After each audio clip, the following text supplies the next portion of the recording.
এমপিদের কে শপথ পড়াবেন সে প্রশ্নের জট খুললেও নতুন করে আলোচনায় সংবিধান সংস্কার পরিষদ সদস্যদের শপথ।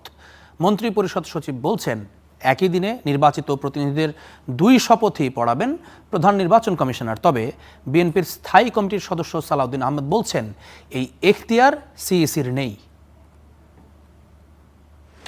নির্বাচন শেষে এমপি মন্ত্রীদের শপথের অপেক্ষায় দেশ।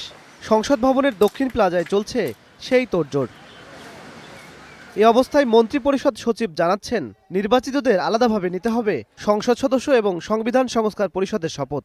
সেভাবেই প্রস্তুতিও নিচ্ছেন তারা। দুই দফায় আপনার সংসদ সদস্যদের শপথ হবে। একটা তো তারা সংসদ সদস্য হিসেবে শপথ নেবেন, তার পরবর্তীকালে এই যে আমাদের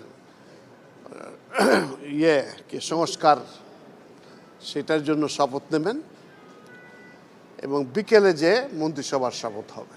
তো সেটারই ব্যবস্থা করার জন্য আমরা এই মুহূর্তে উঠে পড়ে লেগে আছি ক্যাবিনেট ডিভিশন। তবে এ প্রশ্নে বিএনপির অবস্থান ভিন্ন। দলটির স্থায়ী কমিটির সদস্য সালাউদ্দিন আহমেদ বলছেন, সংবিধান সংস্কার পরিষদের সদস্যদের শপথ পড়ানোর এখতিয়ার নেই সিইসির।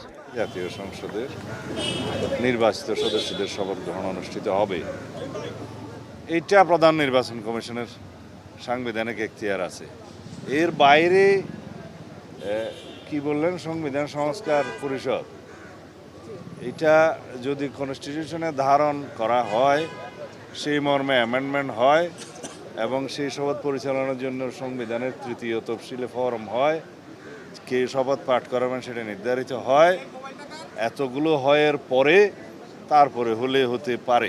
গণভোটে হ্যাঁ জয়ী হওয়ায় জুলাই সনদে অন্তর্ভুক্ত সংস্কার প্রস্তাব বাস্তবায়নের দায়িত্ব বর্তাবে সংবিধান সংস্কার পরিষদের ওপর।